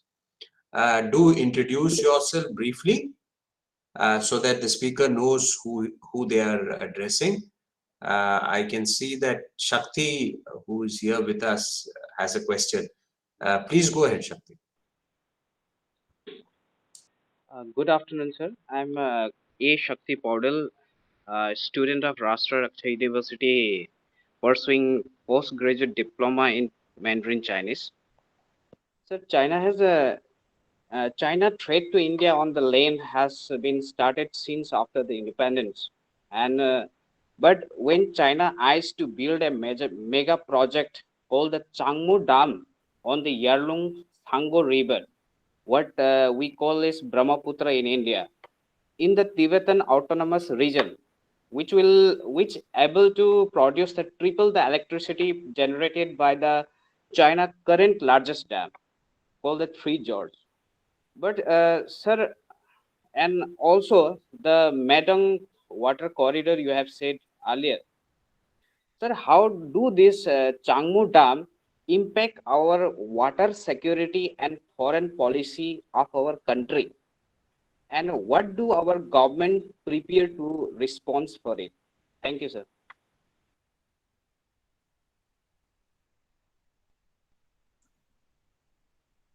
Thank you, Shakti. Yeah, Dr. Venkat, should I take every individual question or club questions together? I think for the moment, if there is any Okay. other, is there any other question that is anyone else would like to ask? Would anybody else want to ask, or we could just go to that particular question that they first? Okay. Okay. Yeah. So firstly, let me respond to Dr. Babu, who made a very important kind of information add to me, and this goes to the crux of basically the government's approach. There are two ways to dealing with the water issue, and for a long time, even though water has been a kind of a non-traditional security issue, a kind of a decentralized issue, the tendency to look at it always was from the prism of these large dams and large projects. So, for example, even the river linking project, I mean, there was a time when actually, people believed that there would be one big project that would link, rivers from, let's say, Kashmir to Kanyakumari, when that was not actually the kind of, the intention of that particular project. What it basically meant was to link rivers into grids and to create river systems which will be able to feed water to deficit areas. What is interesting and what Dr. Babu hinted at is this increasing now interest of the government and stakeholders to go for effective localized solutions. Because even to address our agricultural needs at the scale at which it needs to be dealt with, it's not going to be able to be dealt with one large grandiose kind of program. It will require very curated solutions. It will require very localized solutions, technology, intensive solutions. Costs of technology will be very important. Innovation will be very important, and that's where the Indian ecosystem, which is given to producing things in a much cheaper way, in a cost-effective manner, I think will hold us in good stead. So definitely, it was an addition to my information and knowledge, and so thank you very much, Dr. Babu, for that. Now, for the question that's been asked by Shakti ji. Look, at the end of the day, we all know that when it comes to water negotiations, effectively in the context of the water trajectory, where you sit is essentially where you begin from. And quite clearly, China, being an upper riparian state in control of Tibet, essentially gives China the inherent ability to dictate terms in terms of what emerges in terms of the water systems. Now, India has been pushing all along with China that even understanding this particular advantage that China has, as part of the fact that almost 50% of the water that comes out of Tibet flows into India. So in that sense, India is a big stakeholder of the water that emerges from Tibet and the river systems in Tibet. We stand to gain the most, but we stand to lose as well in the event of certain, untoward situations. So we've been pushing with China for the need to have a regime of responsible stakeholding and collaborative action with regard to water management. And that is why one of the things we pushed for was hydrological data sharing, and not just hydrological data sharing per se, but hydrological data sharing which is timely. In the context of water, it is very important given the water seasons and water patterns. You can't say, I will share water with you at one point in time when I feel it is so. It has to be periodic, it has to be institutionalized, and it has to be systemic. Initially, the Chinese, kind of got wound up in discussions, and ultimately, since 2017, they have essentially stopped doing this. Now, obviously, the only way to deal with this, one would be direct negotiations with China and to impress upon them. Because look, now there is a very interesting situation. After COVID, there is a pushback against China to whatever extent we may like to believe it is. But even after the situation in Sri Lanka, there is a rethink within South Asia generally about China and China's role with South Asian neighbors. So in that context, it might be much helpful given the internal situation in China right now, where they are themselves questioning many of the projects, and because these are also part of BRI projects at the end of the day, trying to create water connectivity. There is a lot of I won't say unrest, but there is disquiet within China, and I know this from first-hand sources as well, who kind of say this. This might be the right opportunity to engage China, not only bilaterally, but also multilaterally on this issue. There is a need now, and for that, India has to also step up to the plate and be able to deliver on its projects, both with Nepal and with Bhutan. And particularly with Bhutan, we've been doing excellently well, lately as well. And Bhutan's been able to make a lot of money out of it in terms of, hydropower generation. But if we can push our projects with Nepal and with Bhutan, and of course our river navigation now with Bangladesh, we could use that as a means to try and bring some pressure to bear on China. How much it will work, whether it will really, yield, we don't know. The Chinese can be very stubborn on what they believe are their core interests. But given the softness that China is facing now in terms of its credibility in South Asia, they might be keen to, be a little softer, a little more accommodating on this whole issue. But yeah, as I told you, they continue to present these dams. Of course, you talked specifically about the dam here in Tibet. But the point is, as I talked at the very end of my lecture about the Lanchang Mekong corridor, and I said how they are building effectively, infrastructure along the rivers. They want to present this as not China's power projection, but they want to present it as China creating an infrastructure for the good of regional countries. That these check dams will actually be able to control, floods that happen, uncontrolled water that goes all through, Nepal, etc., and into India. So they are looking at it and arguing it as a kind of a flood control kind of regime. But we all know what exactly they're up to.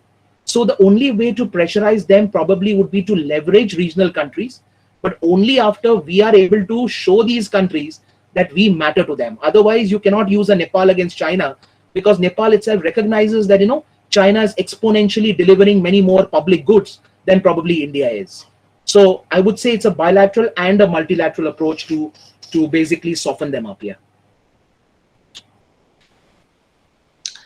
Interesting that Shakti brought up China, and I thought I'll just post this observation and possibly seek a response from you, Datesh. Yeah. Is, you are aware of some of our efforts and, internal sort of discussions that's happened on how do we leverage the Indus River water with Pakistan, where we are the upper riparian. But considering the interoperability that is enhancing between China and Pakistan, do you really think that this would be an effective sort of option, keeping in mind that we face the same vulnerability when it comes to the Brahmaputra on the east? And could that be also one of the reasons why we have actually not possibly effectively operationalized this option?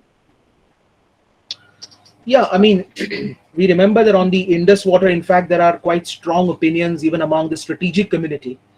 I mean, there are certain who actually advocate that, kind of a very hawkish approach, that India should actually be a lot more coercive on the Indus water, treaty regime with Pakistan. Because we have to keep in mind that while we focus a lot on the CPEC and about the road and rail alignment in CPEC and about the industrial corridor, what should worry us more is the dams that the Chinese are now beginning to essentially, build with Pakistan with regard to the Indus water. So while we say that, Kashmir is getting triangulated, and this is something that is very worrying, because China is becoming an institutional player now in POK and triangulating the Kashmir issue in such a way by actually becoming a participant in strategic projects such as dam building that they're trying to do now, even on the Indus. So in that sense, while we have not abrogated the Indus Water Treaty, and we had the last commission meeting, I think about 4 years ago, but the point is a certain coercive approach might be necessary for us now before it becomes too late to be able to potentially extract concessions from the Chinese on the Brahmaputra, because otherwise the problem that we run is effectively surrendering the advantage on the Indus and yet being dependent on the Brahmaputra and actually allowing the Chinese a kind of an enduring foothold within Pakistan occupied Kashmir, which anyway they currently seem to be enjoying. So I, for one, do believe that a lot more, attention needs to be given to this issue, and we need to come up with some kind of a potentially coercive, solution on Pakistan on this issue, which in turn will probably needle China and probably make them feel that they need a grand bargain.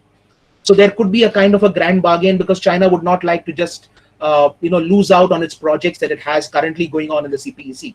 So given the troubles right now in the China-Pakistan economic corridor, where China is seriously rethinking its investments, this might be the time actually to push the initiative and make them feel a little more vulnerable there to extract concessions on the Brahmaputra in our bilateral negotiations. Yeah, that's a fantastic, I think, perspective. There are a couple of questions in the chat box. Amrita and Gendun are here. I don't know whether Amrita has a problem with the mic. Do you want to speak, Amrita, or do you want me to read it out? Sure, sir, I'll go ahead. Okay. Good afternoon, sir. I am Amrita Saha. I'm pursuing my Master's in International Relations and Security Studies at CISL, RIU. My question was more in relation to the facets you brought out with respect to energy security, and one of them being the storage factor. I wanted your views on what are the initiatives which are being undertaken by the current government towards the strategic petroleum reserves and the floating oil storage tanks. Is it sufficient enough? What is the way ahead? And are we at par with the leading economies in this particular aspect? Yeah, thank you, Amrita. Look, the point is, first of all, strategic, reserves have various definitions to it. So one is your homegrown strategic reserve that you create, and 45 days, 60 days, 90 days. I mean, different countries have different scales of doing it. The US have been, leaders at this. The Chinese themselves are now working on extremely seriously, strong, robust strategic reserves at home. So one is, of course, building strategic reserves at home, which we need, but for that, we need investments.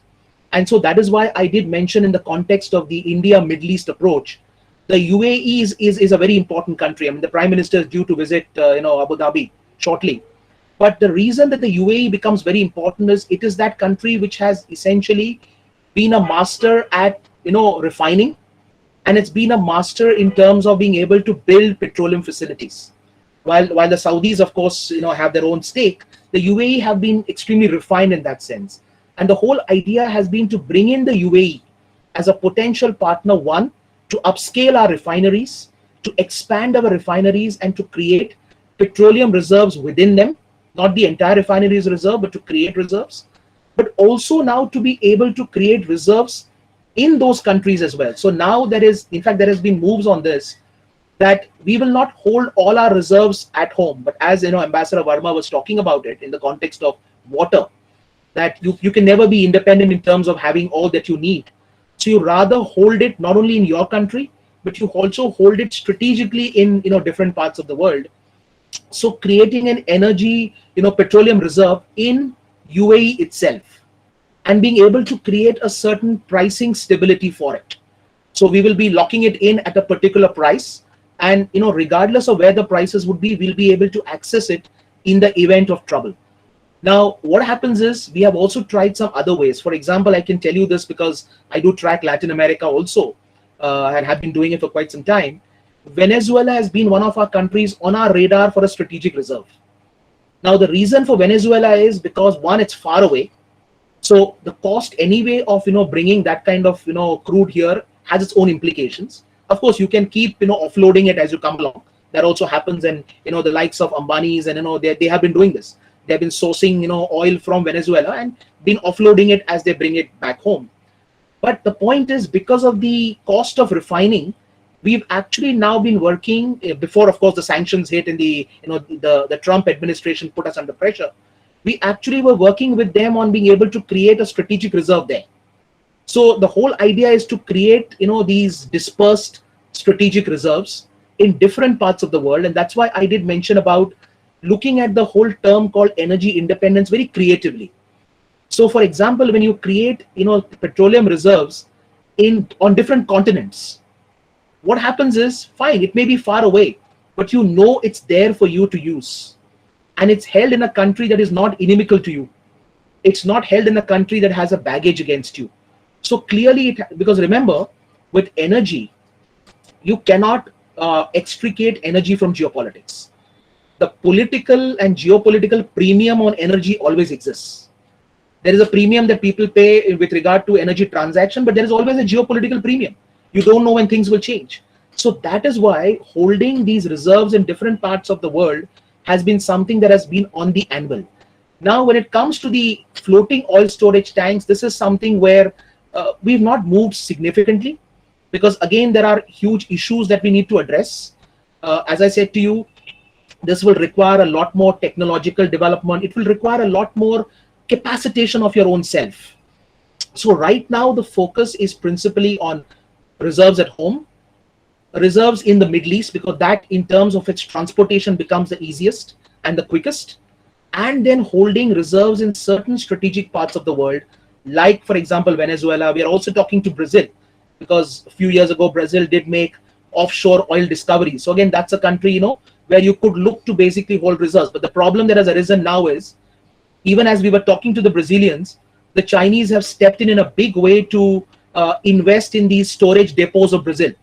So the last thing you want is a situation where you'll be holding, some degree of petroleum reserve, but those depots have investments of China. So we've been kind of doing a rethink on that as well. But these are potential opportunities for us. Even, for example, in Africa, new openings, for example, Mozambique, there was also talk about Mozambique and the oil reserves there. So while food security was being talked about, energy security in terms of building reserves is also an option there. So that's what I would say. Yeah. Gendun, would you want to go ahead and ask a question, or do you want me to read it out? Okay.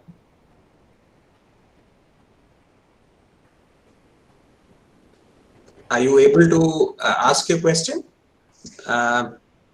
Maybe I'll read it. Yeah. Okay. I'll read it for you. I think there's a problem with his mic. Sure. Yeah, so this is basically related to the weather modification technology that we are hearing from China. And I think Gendun wants to know whether this is also one of the reasons for these floods and droughts, the recent floods, for example, that's happened in Bangladesh and Northeast. Is the Chinese also using this as a tool? Yeah, so I mean, firstly, it's very difficult to say yes or no on such answers, because you will never have categorical evidence as such. It's the same way of saying, what are the origins of COVID? I mean, we can still keep debating it, and that will always remain a debate. But there's definitely a case when I said that when you look at the profile of a country like China and its willingness to weaponize various technologies that they are developing against certain countries, and to use strategic instrumentalities to, I won't say decapitate you, but certainly leverage them as coercive tactics on you, there is no reason to believe that something of this kind is not afoot. These technologies itself, the dual use nature of these technologies itself, lends itself to being subjected against countries when they are essentially patented or minted by countries with the profile that China carries.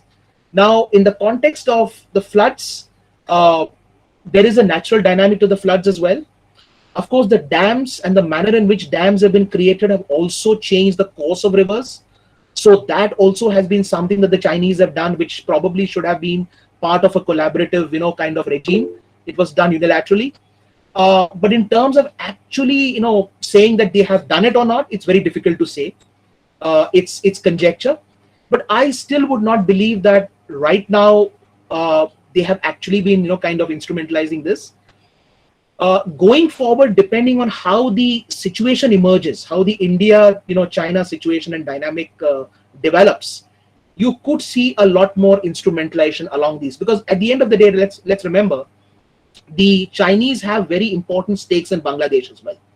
So the lower Riparian countries are very important for them, and China has lost out on its credibility right now in South Asia, and they have to mend some of this. In fact, that's why I do believe that some of this probably is more conjecture. Uh, Potentially, China could do this. So sometimes what happens is we are ahead of the game in terms of probably saying that China may have done it for sure. But it's very difficult to say yes or no to this question, whether they would have used this technology to precipitate floods. Thank you. Gendun, of course, is a research assistant here at the school, Latesh, and he's basically a Tibetan national who's been in India for a long time. Okay. Raj, one of my colleagues, of course. Go ahead, Raj, and then Kritika.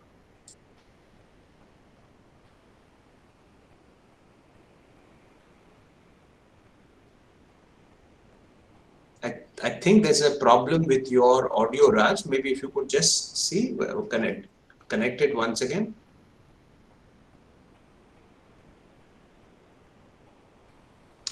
We'll come to you, Raj. Kritika, you want to ask a question? Then Raj, you can go after Kritika. Yeah, good afternoon, sir. I'm Kritika. I'm student of Masters of International Relations Security Studies at CISL.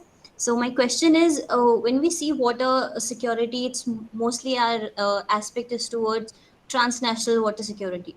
But what we neglect is that many of our metropolitan cities are becoming water scarcities, and this will have socio-economic implications on these cities like Delhi, because of the climate change, the temperatures are soaring and there's water scarcity, which is creating social and economic implications on it.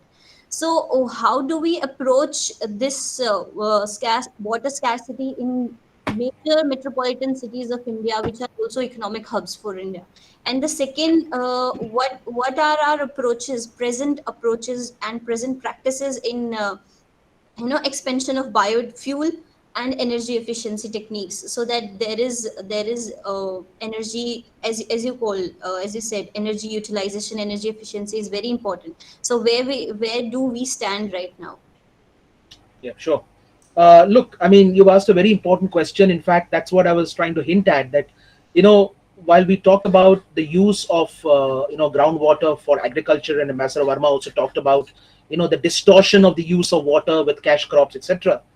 What's happening in our urban cities is something that is a ticking time bomb, because most reports say that by 2030, if we have not, pivoted in a serious manner over the next 7-8 years, our cities could literally be on the verge of collapse when it comes to, the water situation. Quite clearly, for this, what we need is two things, two approaches. As I said, there's only so much water going around, so you can't necessarily create more water. You're going to have to be obviously more, slick and more crafty in doing things. So at a broader level, the government of India has what it calls as the 9 R's. The first R is reduce. So obviously, try and inculcate societal practices that makes optimal use of water. Reuse the water, and this is important because the Prime Minister has been very big across the board. I'm not just talking of water, talking about waste to wealth. And this waste to wealth becomes very important in the context of water. That's why I say that the fact that Denmark is our partner country on water-related issues, urban solutions, there is a reason to it. Because again, Denmark is one of those classic countries which has actually been able to recycle water, reuse water at a commercial level, at a societal scale. You could go to Israel and do desalination, but that is still, that's a standalone project. Right, you can always, and then there are costs are still very high with regard to desalination.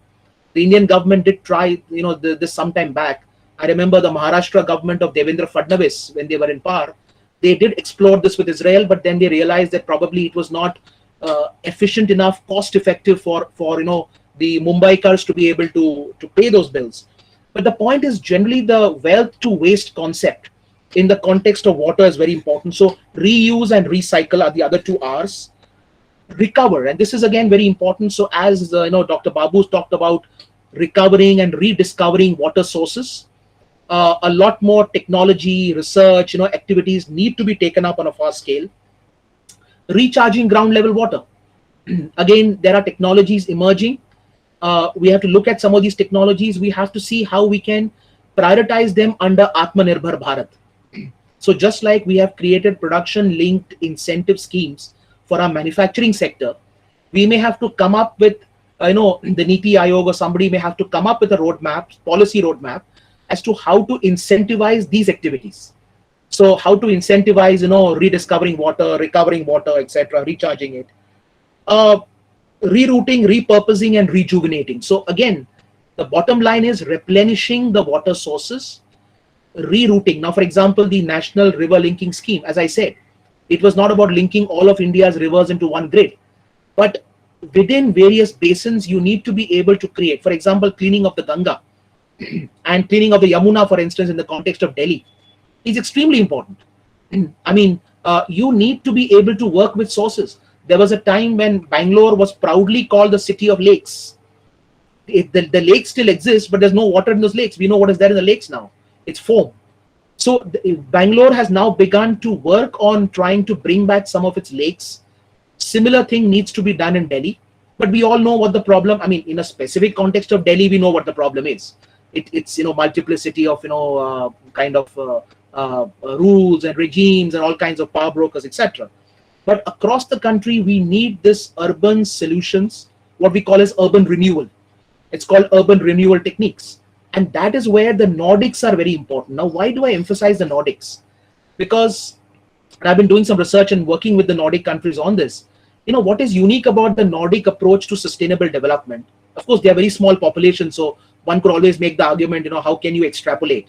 But look at the qualitativeness of the thing. They have something called as a triple helix model.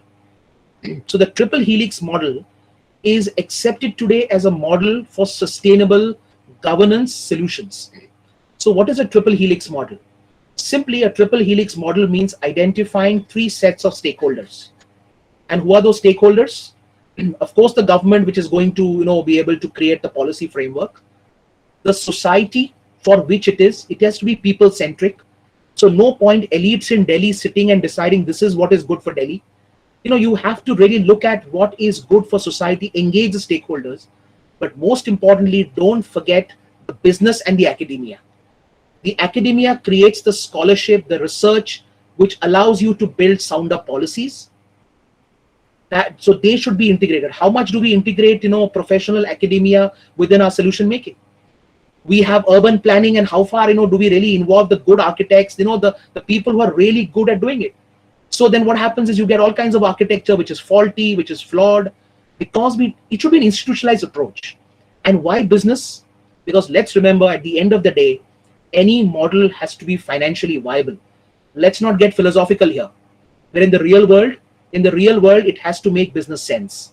The Nordics have been able to integrate this so-called triple helix model, where they bring in the society, they bring in the government, and they bring in the business and the academia. And that is why solutions there have been quite sustainable, and therefore world wants to bring it in. So I would say we will have to bring these kind of solutions into our cities over the next decade or so, if we want to save them from absolute ruin in terms of water. Your second question was about where do we stand on our energy efficiency techniques? Okay. Now look, one of the things that probably I missed to mention, when we're talking of efficiency, we are also talking of being creative in terms of how we create alternative uses. Now, one of the ways in which we have done that is through ethanol blending. Now, again, ethanol blending, I'm aware of it because the core country with which we partner on ethanol blending is Brazil. Brazil is an absolute past master. And I remember Dr. Mulli Manohar Joshi, when he was, the minister that time, and then Ram Naik later on, who was the petroleum minister in the Vajpayee government, they initiated a joint project on ethanol, a joint research project on ethanol, which would subsequently, if viable, lead to ethanol blending. Then, of course, we had 10 years of the UPA where things did move, but, it was not with the same pace. But since Mr. Gadkari has been the minister now in this government now for the last 8 years, and he's been a big votary on ethanol, we have seen how ethanol blending now has reached 10%. and this has helped us save close to 12 to 15,000 crore rupees of India's resources, which otherwise goes into fertilizer. Now, this is also energy, because ethanol blending, if you didn't do this, then you would obviously be spending more in petroleum, and you would also be spending more in terms of fertilizer. Now, because of alternative uses of ethanol, we are now able to save close to a couple of $1 billion of our wealth, and also make our agriculture energy use more efficient. So ethanol blending is one of the ways, and now the target that the government has set by 2030 is 20% ethanol blending. So this is one of the ways of bringing efficiency. In terms of our societal efficiency at the urban level, there remains a lot to be done, because let's face it, as Dr. Venkat said, we need more education and we need more sensitization. But at the end of the day, until this is going to become part of school curricula, where the next generation that is coming into this country, understands the importance of conserving energy, being energy efficient, understanding the importance of solar energy, how to be able to be more responsible as a stakeholder, we are not seeing that level of efficiency change at the societal level. Right now, it's all top down. It's government pushing in various alternative ways to cut costs. So it's cutting corners. But the efficiency aspect will have to come, one, through technological injection. That's why I said more hydrogen, a focus on alternative fuels, let's say electric mobility. I think the big thing that could make a difference is electric mobility. Mr. Gadkari has been doing wonderful work in Nagpur, and he's been pushing in a big way. We in Goa are seeing changes happening with our public transport, moving to electric mobility. But let's hope in the next, let's say 10 or 15 years, if we can move significantly on this kind of thing, electric mobility, it's going to change a lot of things. I talked about electrification of railways. Again, a very, very important thing, because given the railway network, how vast the railway network is and how much it's expanding now, you need the next generation of railways to be electrified. I also talked about shipping, and I said decarbonized shipping platforms. So again, we are working with Norway on this. So, these various aspects, hopefully in 10 to 15 years time, will show that India's carbon footprint is reducing, and hopefully we'll be on the path, too soon to say right now, but we'll be on the path to net zero 2070. Thank you. Yeah. Thank you, Datesh. I think Raj will have the final question before we wind up. Raj, I hope you're able to get. No, Raj, I think we still have a problem, unfortunately, with your mic. Would you want to quickly text that, if it's possible? Okay, so there is one question here from Himagnya Bhatt, who is basically pursuing her graduation in political science, and is also an analyst at Access Group. Her question is, how do we leverage in terms of macroeconomics and development/security perspective the maritime security in a vast area of Indian Ocean in regards to the China's aggression? So she's talking about the Straits of Malacca.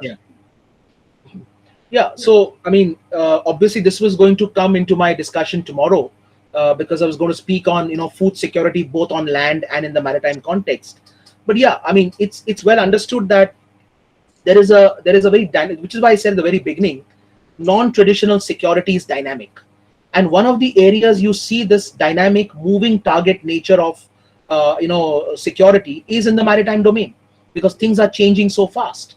And so obviously in terms of ensuring maritime security, there is of course the traditional high politics of maritime security, but we have to focus, and that's why I said let's take a leaf out of the BRI, not to ape the BRI, but to effectively see why the BRI has become such a big, if I may say, the hydra in the room, or the panda, or the kind of bugbear in the room. Because areas which you talk about, macroeconomics and development security nexus, which is what? Now, in the context of maritime security, it is the resilience of islands. Today, these island states, what we call as small island developing states, nobody has focused on their resilience, their ability for capacitation. So in the event of climate change, in the event of many other situations happening, they are on the front lines and they're going to face the brunt first.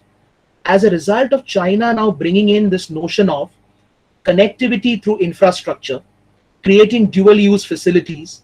It has now opened up the eyes of many in the democratic world, in the civilized world. We says, look, these are also strategic necessities to secure the maritime space. The entire maritime space of the Western Indian Ocean is too huge to be able to patrol. You cannot patrol every nook and cranny of your maritime economic space. For example, our exclusive economic zone is 2 million square kilometers. At no point in time is India ever going to be in a position, even 30 years from now, to be able to patrol every aspect of it. There will be open spaces. But that is why there is a need to work through maritime diplomacy. And for example, one of the reasons I say this is because we are now part of the Indian Ocean Commission. And this is basically a grouping of the small Western Indian Ocean island states, the Comoros, Reunion and Mayotte, Madagascar, Seychelles, Mauritius. We are now working with France, with these islands, to be able to build both in terms of macroeconomics and in terms of development, security, infrastructure. Just look at IRIS, for instance, which we launched at Glasgow last year. Prime Minister Modi and Prime Minister Johnson, they together launched this initiative called Infrastructure Resilient Island States.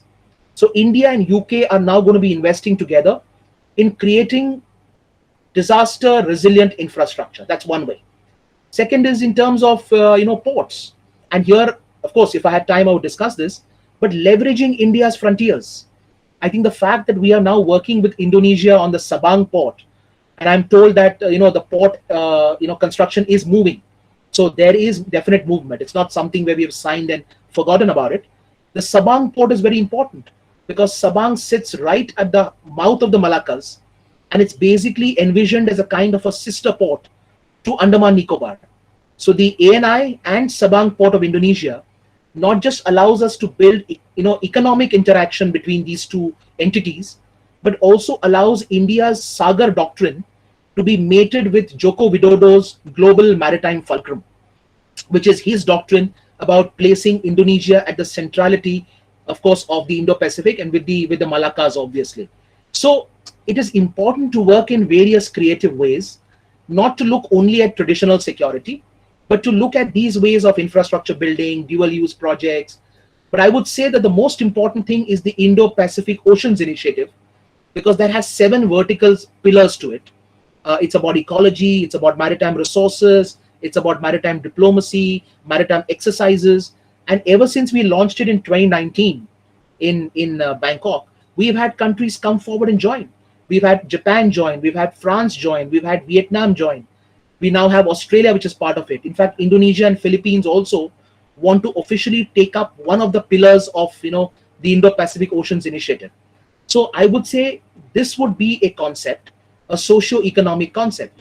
If China pushes for underwater sea cables, and we know those underwater sea cables will create vulnerabilities when they come from Huawei. For example, if Huawei is putting an underwater cable, given the profile of Huawei, you will be concerned. But India is looking to match that now through what I talked about was the one sun, one world, one grid concept. Now, if that comes through in the next 15 years, it becomes the very potent alternative to China's predatory Belt and Road Initiative. It's India's way of building infrastructure in a consensual manner, building global commons, and doing it in a way which is multilateral, democratic, and free and open. Thank you.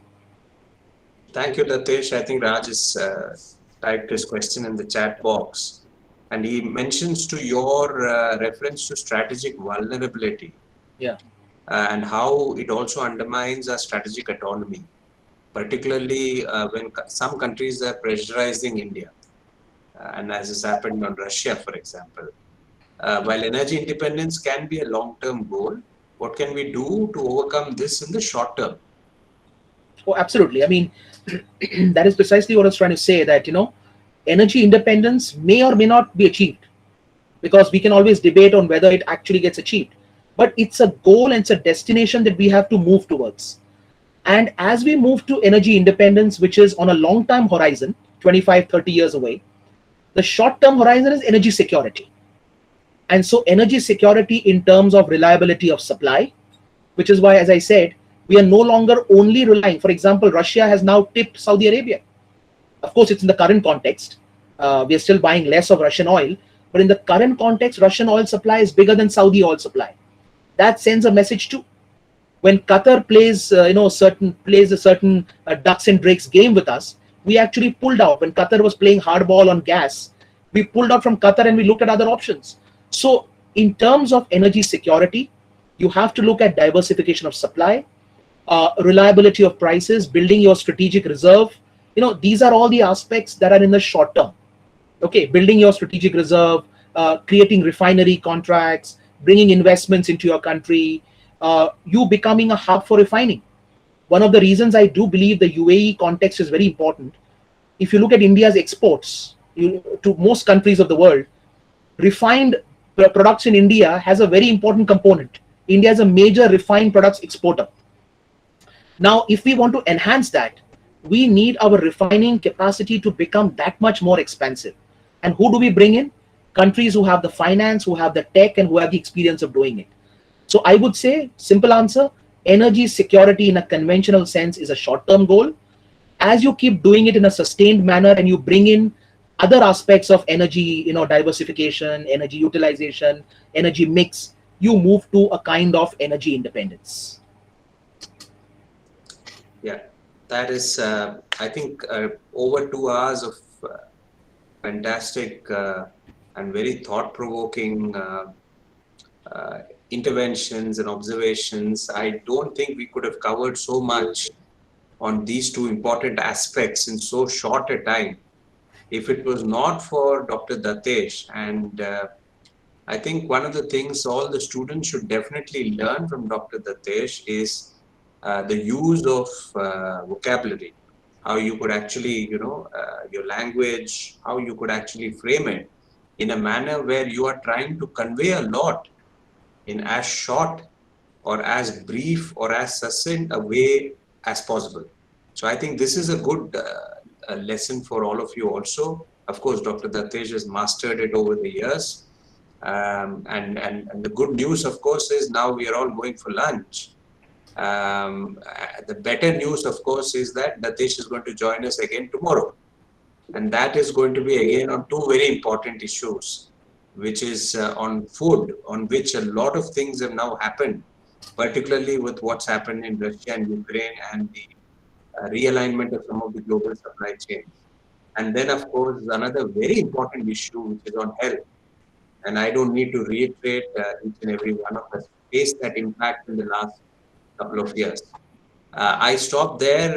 Kishore Babu sir has just raised his hand. Sir, very briefly before we break off.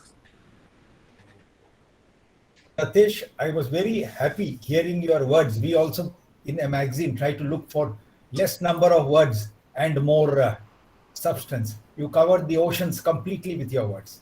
Thank you. Thank you. Thank you so much. Yeah. Thank you so much, Datesh. Have a great day. Thank you, everyone, for joining.